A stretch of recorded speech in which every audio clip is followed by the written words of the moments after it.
Okay. 14th of February, Rabbi Furst, Pierke Avos. Fine. Thank you, Lou. As Lou mentioned, this is Rabbi Shlomo Furst here. See with someone here in Yerushalayim Care Zoom. This is our first year in Pierke Avos. We're about to finish up our document. I want to review the last two paragraphs. And then, by the way, Be'ezras Hashem, I think this afternoon I'll try and send out a new document. I'd like to start learning Megillus Esther. Okay. Good. We have an extra otter this year, so I have a chance to hopefully make some nice inroads into understanding Megillus Esther. I'll be sending out a document with the Lekek Tov and the parish or the Hidah on the Megillah, but we'll go through it pasuk through pasuk. So if you have access to a Megillah that you'd like to use, you can have that by you and your in your homes there, and then we'll have on the screen the portion that we'll use as we're going through the Megillah. So Be'ezras Hashem, that'll probably begin tomorrow, Yom Chamishi. In the meantime, let's continue on. We want to review these last. Actually, to tell you the truth, it was probably worth reviewing the third paragraph from the bottom, starting with Shleimus Yisrael. I want to review this because the Maral here is explaining some very pertinent concepts, which are very relevant not only to what happened to Klal Yisrael when we were in Mitzrayim, but also as it applies also in our situation of Golus Bizman Hazeh. And it also relates to several different questions which we've been asking through the time we've been learning about it's concepts which are very basic and are useful in trying to understand how things function in the world. Okay, so let's start again with this paragraph beginning V'Shleimus Yisrael. Any volunteers to read? I volunteer. Okay, please go ahead. That's good. V'Shleimus Yisrael Gorem Mitzrayim Chafach Lahem. The perfection of Israel caused the Egyptians to become opposite of them.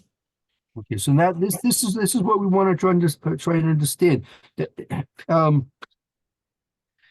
Does anyone want to, before we go and review this, does anyone want to venture an explanation, their own explanation, or based on some of the things we've been learning up until now? How are we supposed to explain that to somebody or to ourselves?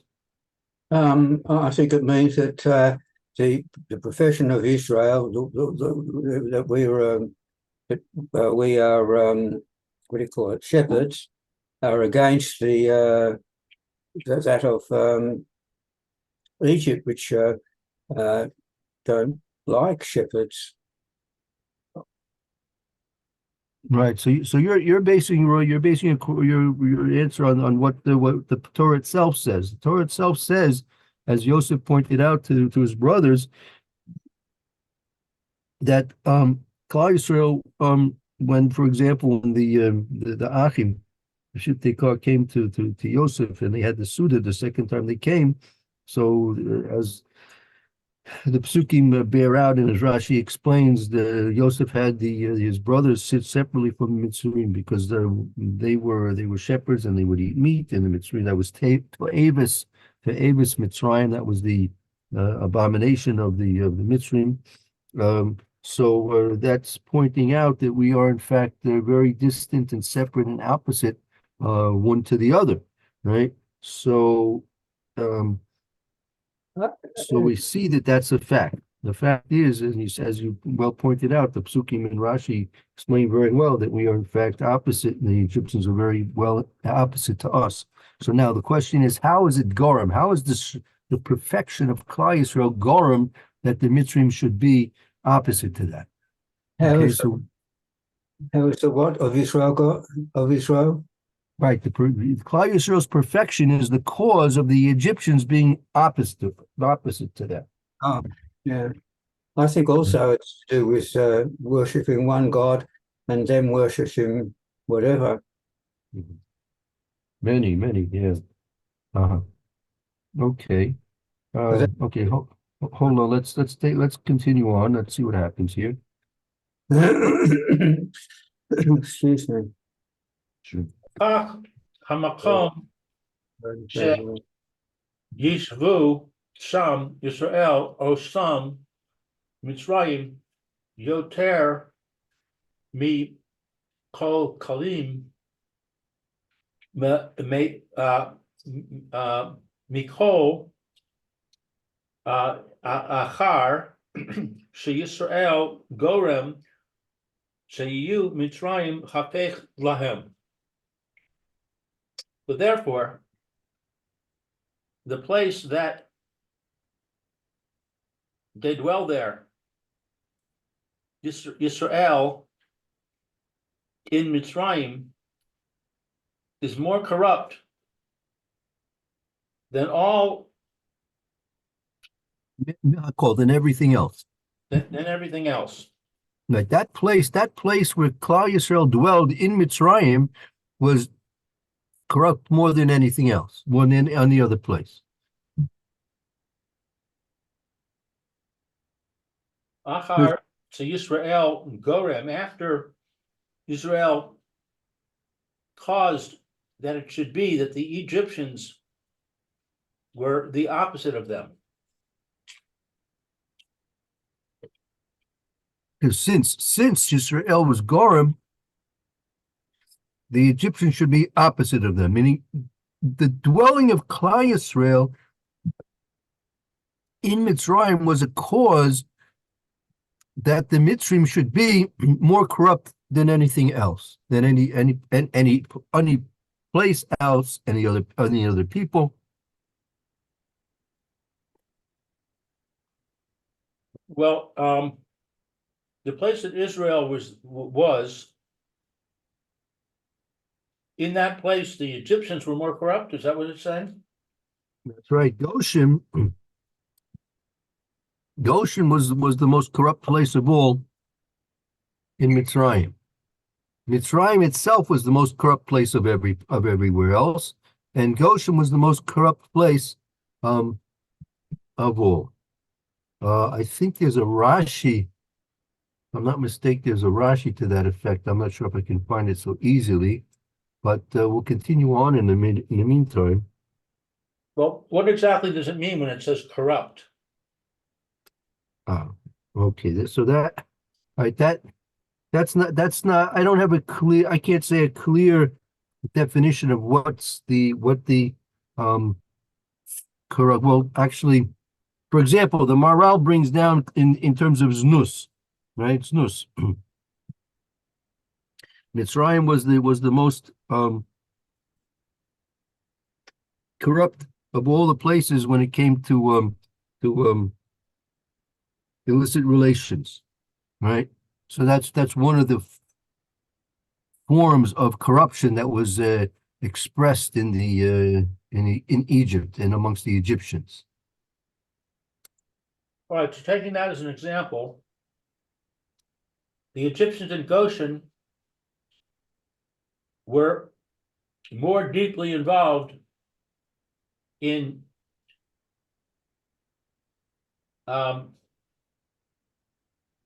promiscuity than anywhere else in Egypt. Right. And because the Jews were the opposite of that,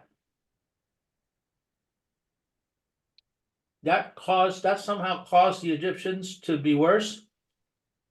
Right. That's right. That's what we're really trying to understand here. Why is it, or what's this process by which that since Klal Yisrael was there, that was the cause of them to be a more corrupt, right? They wanted to drown us out with the corruption, so they wanted to prove that hang on to their lifestyle. They didn't want to be influenced by us, so they strengthened the way that they live. Um, possibly, meaning if we take it from the point of view that their their uh, plan was to eliminate Klal Yisrael Hashem because of the kedusha, because we represented kedusha, and they represented tuma, right? So in order to do that, they had to become more involved with the tuma in order to eradicate that which is opposite to that. Okay, I can understand that. I understand that a bit. Um, uh, They wouldn't do it consciously. yeah. I mean, look, I mean, you see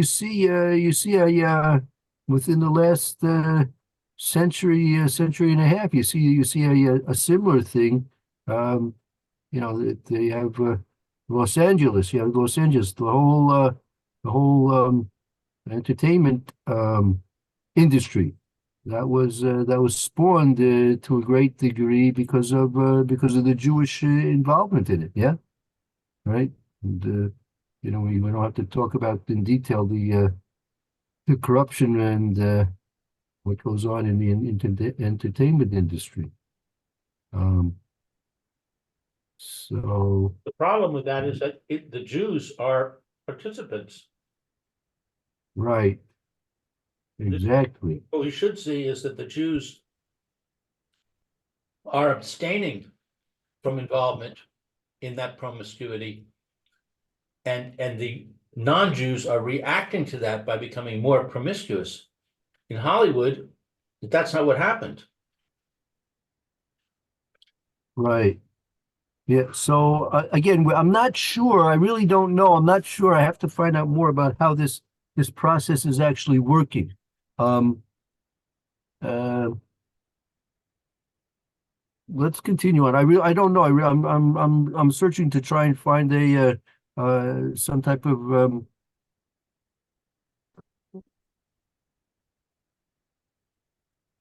logic in where that the kedusha of Klal Yisrael is gorem the tuma, the corruption of the rest of the nations. That I'm not sure about that. Okay. Yeah. V'chein ma shamar ki Canaan yoter mikal kalim mehakol. And similarly, that which is said, since the Canaanites were more cursed than anybody. Yesh So lecha, we do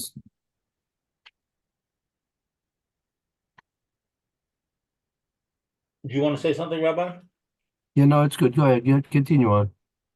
Yesh lecha ledas inyan Canaan ti chamo she'amarnu le'mala ki Yisrael heim kamo tzura niv delis min ha-chomer. You should know, from the perspective of the Canaanites, it is like what they say, what we said above, since Israel are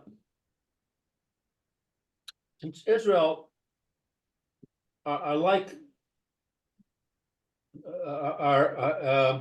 Haim Kamo Tsura, they have form Nivdelit that's separate from the physical.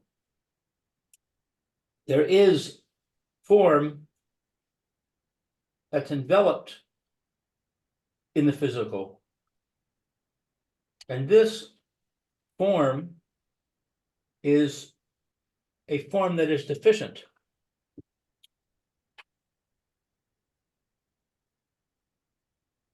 Oh, so here it he's explained a bit of what's going on here now. It has to do with the tsura. The tsura is the entity, right? The entity of what the thing is, the essence of what the entity is. That says Yesh lecha ladas in Canaan. You have to know this the subject matter of Canaan.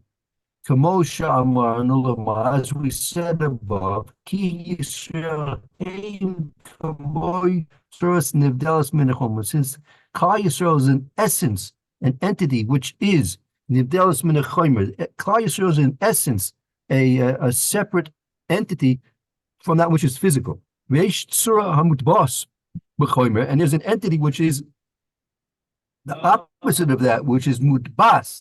Which is steeped, sunk into the physical. And that entity, which is steeped and enveloped in the physical, that is a entity which is deficient or inferior. Tsura is inferior, better inferior. It's an inferior entity. It's an inferior entity.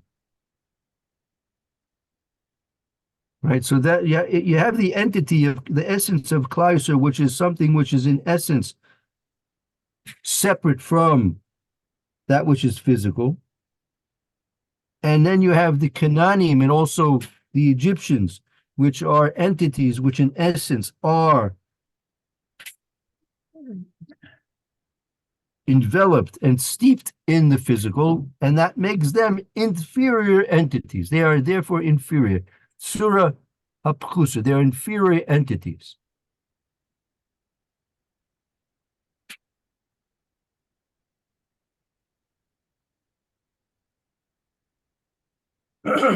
Ukasher Amarnu Ki Mitzrayim Nikraim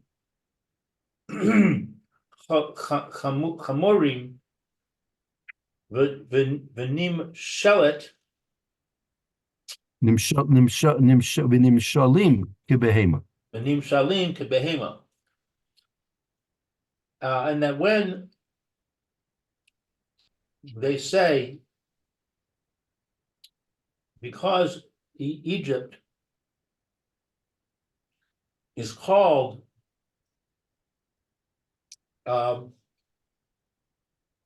physical. Chamorim here is chamorim, donkeys. It is as it is said that the Egyptians, they are referred to as being donkeys. Nimshalim kebehema. They're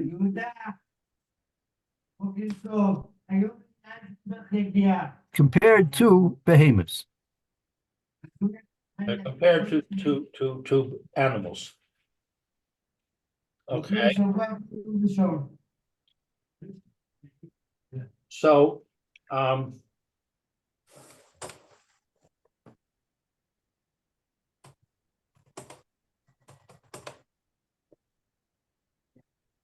is it in the Torah that it says that the Egyptians are like donkeys? Yeah, we're going to select the next line. That's the Avram Avinu. Hakananim gam kain domim lezeh ve'alehem ne'amar in Bereshis shabo po im hachomer im hadome lechamor. So the Canaanites similarly are like this. I'll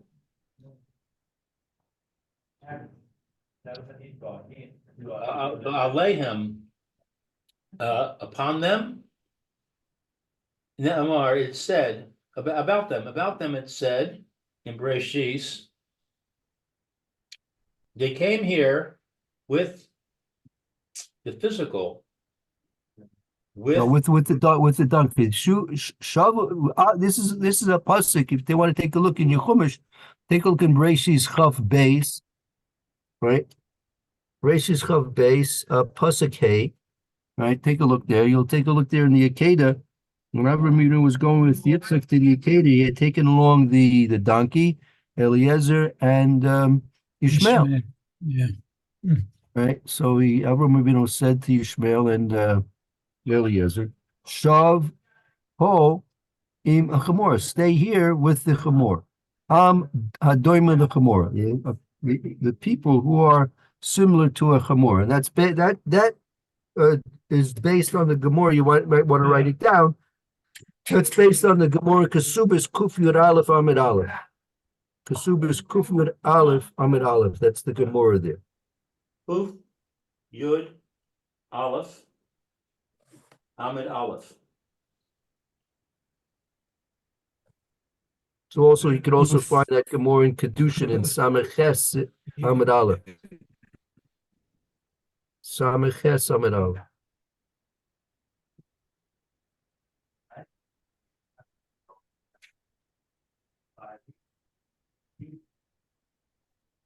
Okay, so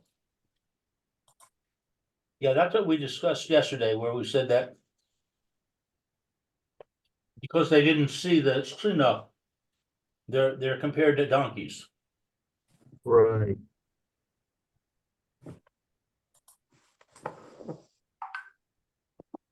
Okay, so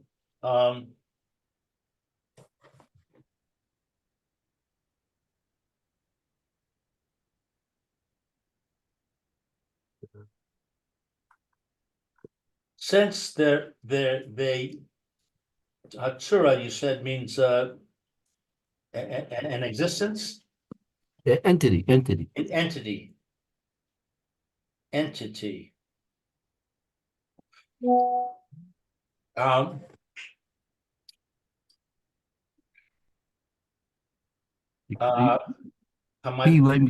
Key means like since. Key means in this case since. Since Atzura Mudbas Bechomer Nimshal Kechomer, a entity which is steeped, enveloped in the physical, it's Nimshal Kechomer. It's now compared to that which is physical. and there is to it an extension of the physical in all that it does. Right. It expands. V'yesh la mafshit achomer b'kol maaser, and it is and it extends throughout all its behavior that which is physical. All its behavior is now physical.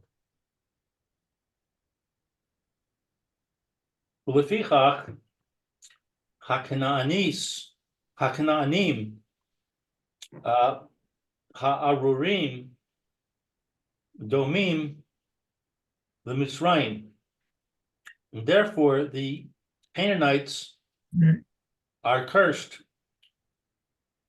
like the Egyptians. They're similar to therefore the accursed Canaanim are similar to the Egyptians. What's the similarity between the Canaanim and the Egyptians? Ki hamitzrim haim hachomer, because the Egyptians, they're physical. Ukamo Cain, and like this, Hakanaanim haim hatsura ha bichosa. The Canaanites, they are entities that are inferior, ha'arura, and cursed. Asher, haya mutberes b'chomer, that they are steeped in the physical. Right. So that's I think here a definition, an insight into what the curse is. What does it mean that they're cursed? When Noah, we'll see, when Noah cursed Ham and Canaan. So what do you mean? What was the curse? How does that curse take effect? So the curse was that they are steeped now. They're deeply attached and enveloped, steeped into the physical. Is that the curse or is that the cause of the curse? I don't know. I'm not sure. There's a relationship. It seems to be, it could be that the curse was that they be steeped in the physical, and that that might be what it meant. I want to say that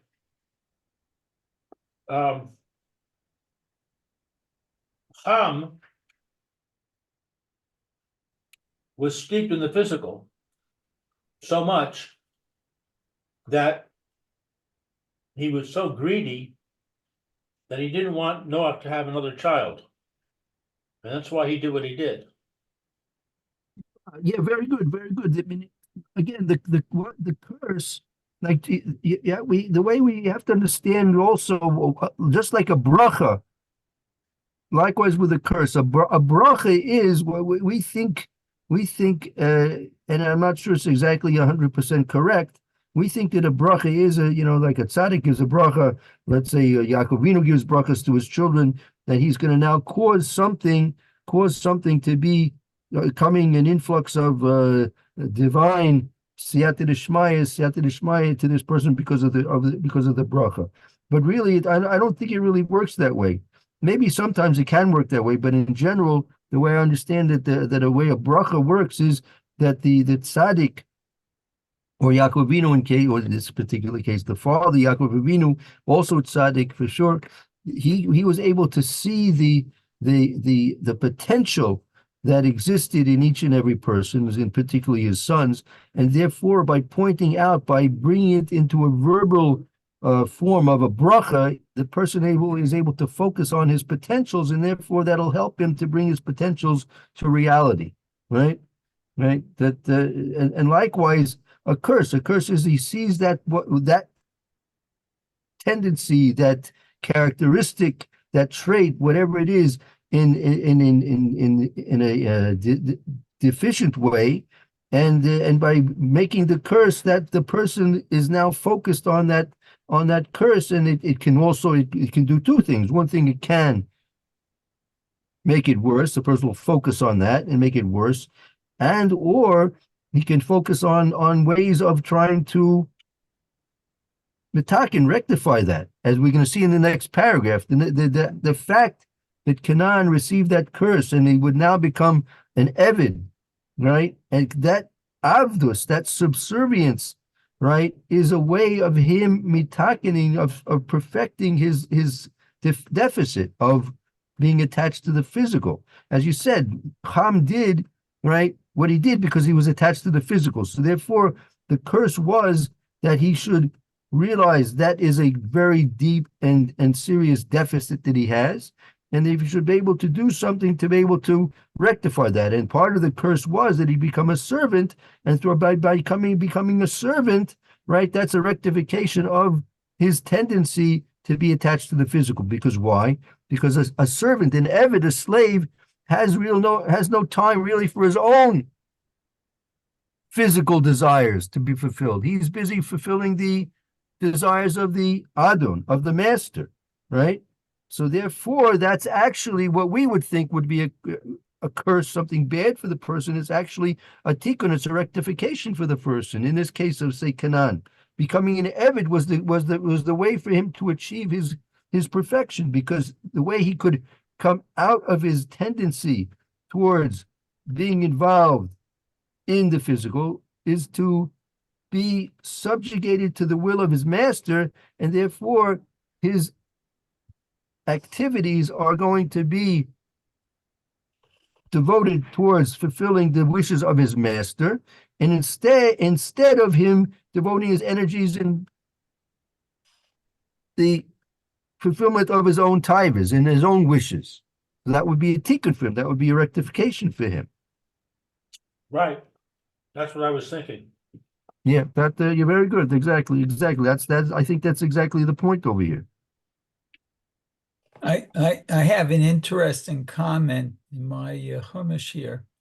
It Sure. says, Rav Yehuda explains that God already blessed Noah and his sons, and there cannot be a curse where a blessing is given. Therefore, Noah cursed his grandsons, who is noted above, was deeply involved in the humiliating incident. Oh, very good. Yeah, that's right. That's right. That's why the curse was fulfilled and directed towards Canaan, the son Right. of Ham, not Ham himself. Correct.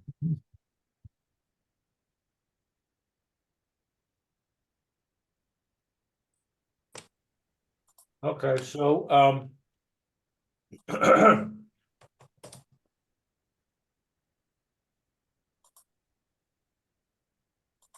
I lost my place. Okay, so we're in the paragraph Lefika Kanani Marurim. The third, we just finished the middle of the second to last paragraph.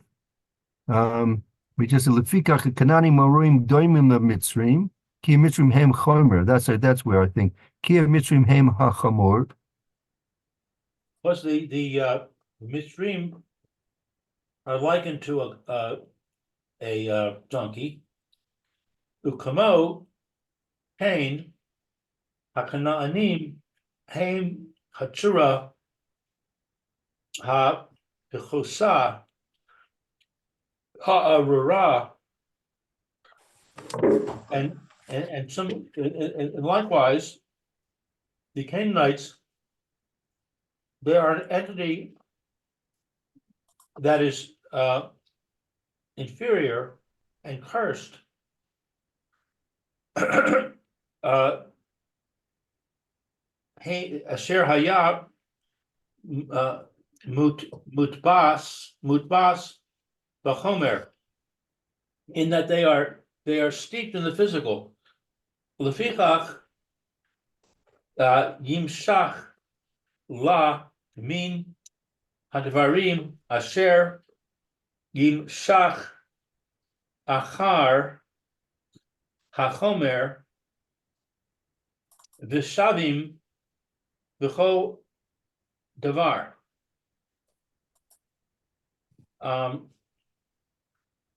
That they are steeped in the physical, and therefore they're drawn. They draw to them from hadvarim, from the things. Lefikach Yimshach la min hadavarim asher yimshu achar hachomer shamim b'kol davar. Therefore, they're drawn after, or they're influenced by those things which are associated with the physical. V'shavim b'kol davar, and therefore both the Canaanim and the Mitzrim are equal in all things. B'kol davar. They're drawn after things that are physical. Right. They have that tendency that since they're mutbas b'chomer, since they're steeped in the physical, that therefore they are drawn after those things which are physical.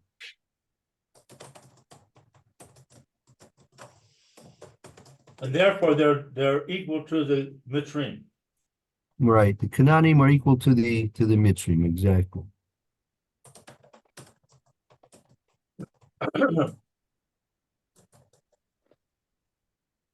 B'Yisrael Haim Hatshura Hanivdelis. In Israel, they are entities that are separated. Bilti Matberes, Bechomer. What's Bilti? Guilty without mutbas b'chomer, without any involvement in the physical. Right? Yisrael, Klal Yisrael is an entity which is separate, without any involvement with the physical. Where do we see that? We see that this week's parsha. We see that this week's parsha that we built the Mishkan lishmi. We were doing that l'shem shemayim, right? When people build things and they make edifices, architectures of various different things, they do it for either the self-aggrandizement of themselves or whatever. But Klal Yisrael was commanded that they should build the Mishkan. They should donate all the things for the Mishkan, and they should build the Mishkan l'shmi for the sake of a Kadosh Baruch Hu, which is something which is completely non-physical.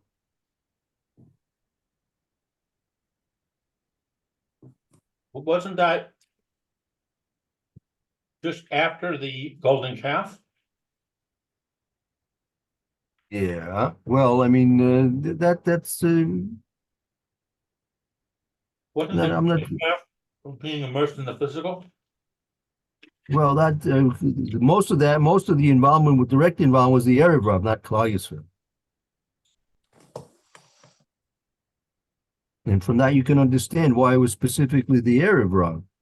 Right? The Erev Rav, they were certainly not on the level of Klal Yisrael.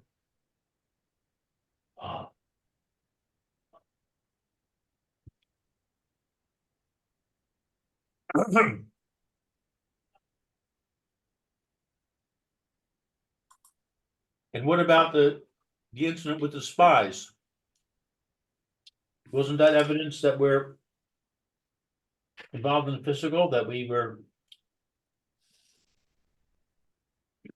concerned about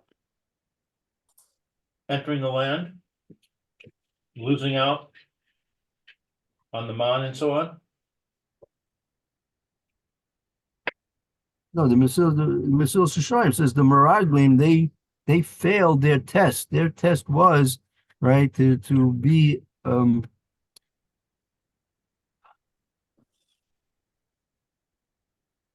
objective in understanding what they were seeing in Eretz Canaan when they would be risking their own positions, right? So they failed that test. Right. But why did the people listen to them? It's a whole separate discussion about why what happened, what was the essence of the test of the Meraglim, and why the people didn't have the necessary faith in a Kadosh Baruch Hu. That's the mashal, the mashal that Chazal, the Medrash Tanchuma says. I think we've mentioned it once or twice before, that there was a king who had a prince. He had a prince and he wanted to get his son married off. So the king searched all over the world and found a princess in another kingdom. She was a princess to another king in another kingdom. And the king, the father, was so happy, he came to tell his son that, listen, I found for you a most wonderful princess. She has all the wonderful things you would want. Very good midas, very nice looking, very prestigious in her own way, and in the kingdom of her father. And we have here now a time we're going to make the shidduch. So the son said to his father, "Well, it sounds very nice, but look, let me see her. Let me see her." So the father, the king, when he heard that from his son, the king became very upset and lost his whole desire for the son to marry this wonderful princess.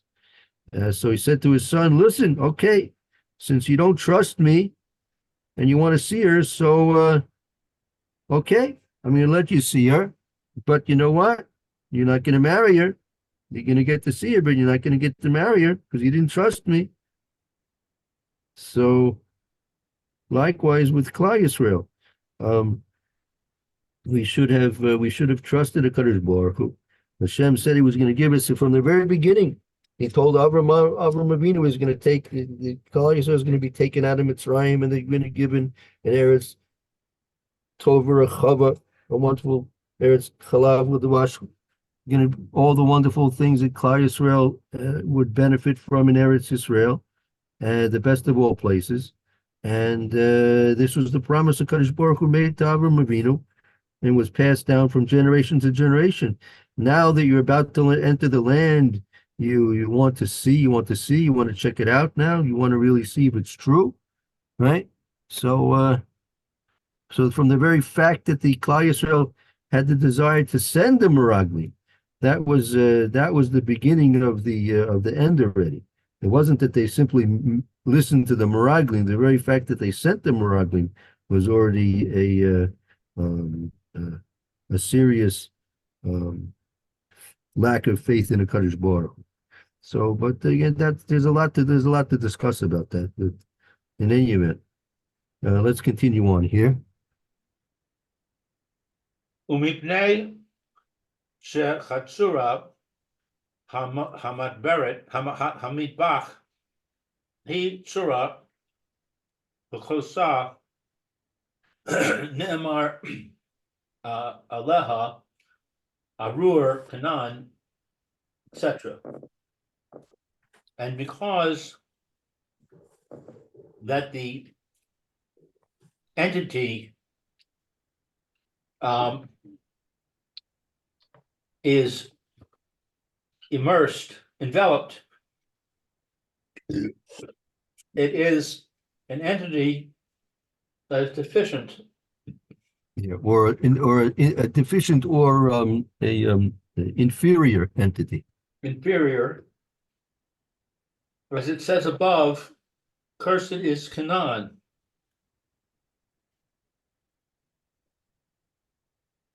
I thought we were talking about Israel. How did we switch to Canaan? Well, no, but again, there's a relationship between Klal Yisrael and the Egyptians, and there's a relationship between Klal Yisrael and the Canaanim in terms of being opposites. Right. So now he's explaining that the inferiority of Canaan and that curse led them now to be, as part of the curse indicated, Eved Lamo, to be subservient.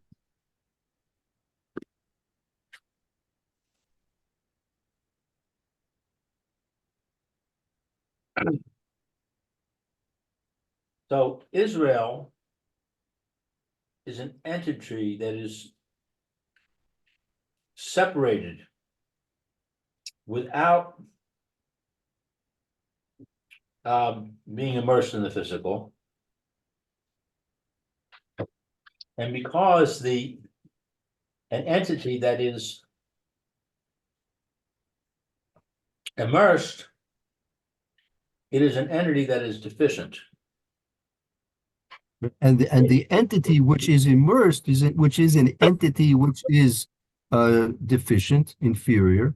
So therefore, it's an emonaleh. It's said on that inferior entity, or Canaan, that cursed is Canaan, and also part of that curse is Canaan Eved Lamoy. Canaan shall be a servant to his brother. I see. Shehatzura hamitbach he tzura ve'ein la shlemus asher roy litzura. That the entity that is steeped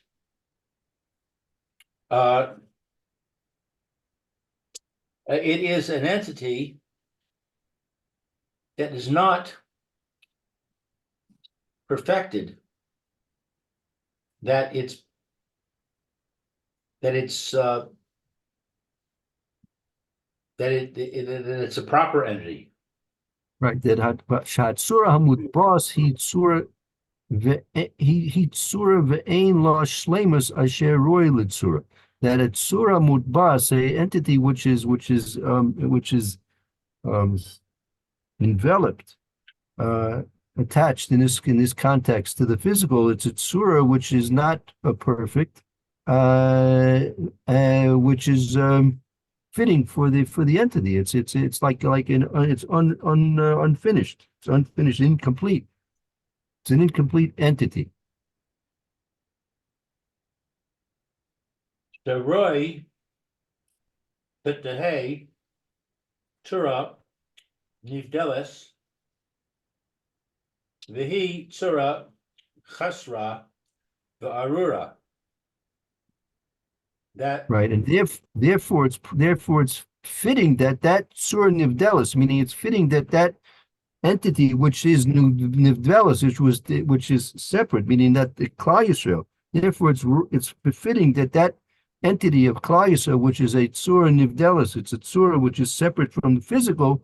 It's also should be associated, therefore, with the Tzura Chasera Ba'ora. It should be associated with that entity which is deficient and cursed. that's because of the opposite factor. Right, and also it's in addition to simply being opposites, but also the subservience of, in this case, say the Canaanim to Klal Yisrael, that will bring about a perfection in the Canaanim which they couldn't achieve on their own. Because on their own, they would simply be drawn after the physical, right? But by being subservient to Klal Yisrael, so they would be reaching a perfection which would be impossible without being subservient to Klal Yisrael. Because if they weren't subservient, they would be mutbas. They'd be enveloped in the physical for the sake of their own physical desires and pleasures. But if they're subservient to Klal Yisrael, they would be devoting their energies to serving Klal Yisrael, and that would give them a perfection they couldn't reach and achieve without their servitude, without their slavery.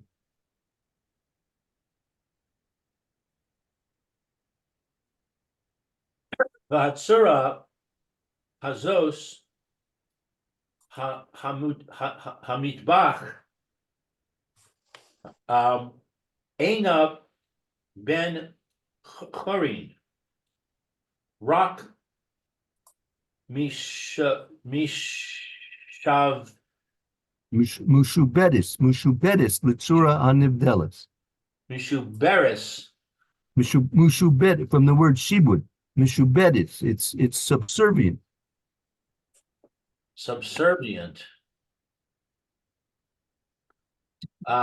So the entity, this entity that is enveloped is not a free entity. It's only a subservient entity that is separate. Right. It's the entity which is mudbas, which is enveloped, is not a free entity. Rather, it has to be subservient to the tzurim nivdelis. It has to be subservient to that entity which is separate from the physical, meaning Klal Yisrael. And v'zeh bishvil chesron hatzura ha-matberet ha-mitbach shehi tzura chasra chasera. And this is for the sake of the deficit, the deficient entity that is enveloped, that it is a deficient entity. Right. So since or in this case, the Canaanim are steeped in that which is physical, the only way they can reach a perfection would be to be mishubedes, to be subservient to an entity, meaning Klal Yisrael, which is beyond, which exists beyond and above the physical, and therefore the Canaanim in this particular case would reach their perfection, which wouldn't be able to be had without that subservience to Klal Yisrael. Okay, very good. Any questions before we take a break for the Mr. Baruch? So tomorrow we start with Purim. Yes, we'll start with the Megillus Esther. As I said, I'll send out a document that you'll be able to work on, and I suggest if you have a Megillus Esther at home nearby, with or without a translation or other meforshim, whatever you prefer, that'll also help us in learning as much as we possibly can between now and Purim about Megillus Esther. Okay. Thank you very much. Okay, very good. Thank you, Roy. Have a good afternoon. Hope to see you tomorrow. And Mitzvah Shem will sign off now for a few moments, and we'll be back with the share and Mr. Brewer shortly. Okay. All right, thank you, Rabbi. See you in a few minutes. Okay. Yeah, thank you, All right, Lou. Very well, good. Did you get a phone call from someone last night about wanting to come into the share last night? Someone called me. I recommended he wanted to be able to sign in. I recommended he talk to you. I did not get a phone call, no. Okay, no problem. He only has a telephone, so I wasn't sure how we can sign in with a telephone, but okay. Fine. Okay, if you do, I can help him if he calls me. very good. Okay, thank you. We'll be seeing you soon. Okay, see you.